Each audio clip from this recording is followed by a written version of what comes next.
अस्सलामु अलैकुम वरहमतुल्लाहि वबरकातुहू। बिस्मिल्लाहिर्रहमानिर्रहीम। मर्द औरतुन ते कवाम मुहाफ़िज़ सरपरस्त सरबराह निगरान ऐं मुंतज़िम आहिनि जो हू दुनिया ऐं माशराती मामलन खे समझी ठीक ठाक निज़ाम में हलाइनि था। उन्हीअ करे अल्लाह किन खे किन ते दर्जो यानी मर्द खे औरत ते फज़ीलत ॾिनी आहे ऐं इहो इन करे बि जो मर्द कमाए करे पंहिंजो माल औरतुनि ते ख़र्च कनि था। पोइ नेक सालिह औरतूं उहे आहिनि जेके फर्माबरदार आहिनि ऐं पर पुठ अल्लाह जी हिफ़ाज़त ऐं निगरानी जे हेठि पंहिंजे मुड़िस जे माल ऐं इज़त जी हिफ़ाज़त कनि थियूं। ऐं जिन औरतुनि जी सरकशी जी अव्हां खे ख़बर पवे यानी जेकॾहिं मुड़िस जी नाफ़रमानीअ लाइ संदरो ॿधी बीहनि त उन्हनि खे नरमी ऐं मोहबत सां ज़बानी नसीहत करियो ऐं सम्झायो। जे न सम्झनि त उन्हनि खे बिस्तरनि में अलॻि छॾे ॾियो ऐं सोहबत न करियो। अञा बि न सम्झनि त खेनि हल्की मार ॾियो। पोइ जेकॾहिं अव्हां जी फर्माबरदारी कनि त मथे नगराई करणु ज़्यादती करणु या सताइण जो बहानो न ॻोल्हियो यानी उन्हनि खे न सतायो ऐं यादि रखो त बेशक अल्लाह अल अलीयुल कबीर मथाऊं ऐं वॾाईअ जो धणी आहे। हिन आयत जी तफ़सील अहिड़ी मार जंहिंसां न धक लॻे ऐं न जिस्म ते निशान थिए या औरत जी रुसवाई थिए। हज़रत इब्न अब्बास रज़ियल्लाहु ताला अन्हा जिन खां मनक़ूल आहे त मार ॾंदड़ या मिसवाक जहिड़ी हल्की फुल्की शइ सां हणणु घुरिजे ऐं जेकॾहिं अव्हां खे उन्हनि ज़ाल ऐं मुड़िस जे विच में अणबण जो अंदेशो हुजे त मर्द जे कुटुंब मां हिकु अमीन मुक़ररु कयो ऐं हिकु अमीन ज़ाल जे कुटुंब मां।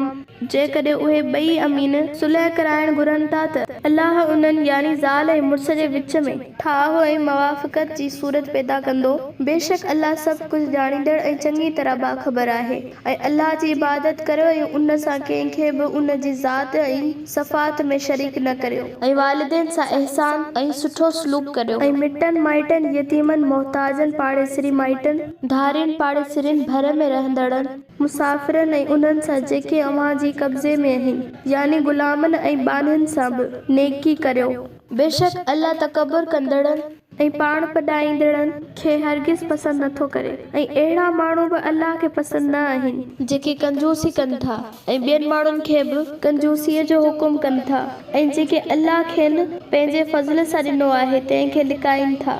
यादि रखो त असांजी नेमतुनि खे कुफ़्र ऐं नाशुक्री कंदड़नि लाइ असां ज़लील ऐं ख़्वार कंदड़ अज़ाब तयारु करे रखियो आहे।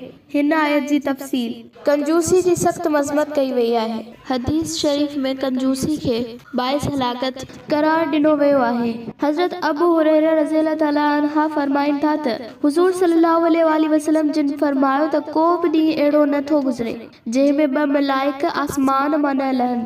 उन्हनि में हिकु दुआ करे थो या अल्लाह तुंहिंजी राह में ख़र्च करण वारे खे उन जो बदिलो अता फरमाए ऐं ॿियो मलाइक चवे थो त ए अल्लाह वकील जो माल तबाह करे छॾ।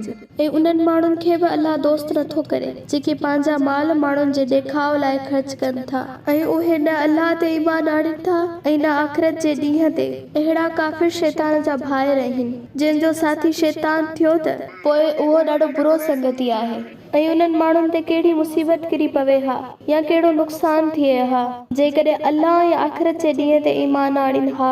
अल्लाह ताला जी खुशनुदगी लाइ जेके कुझु अल्लाह ताला खेनि ॾिनो आहे उन मां ख़र्च कनि हा ऐं अल्लाह उन्हनि जी हाल खे खूब ॼाणींदड़ आहे।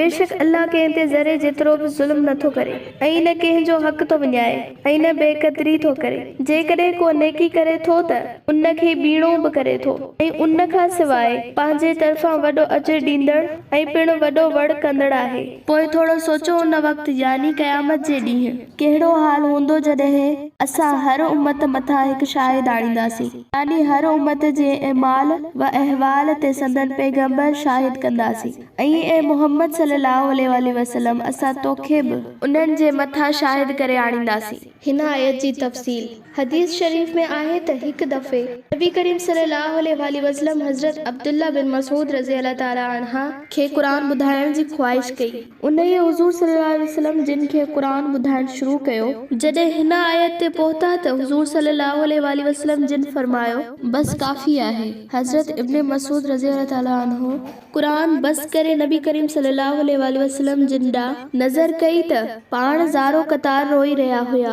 उन ॾींहुं जिन कुफर कयो हो ऐं रसूल सल्लल्लाहु अलैहि वसल्लम जी नाफरमानी कई हुई से ख्वाहिश कंदा त ज़मीन फाटी पवे ऐं उन में पूरजी वञनि ऐं उन्हनि सां ज़मीन बराबर यानी हमवार थी वई।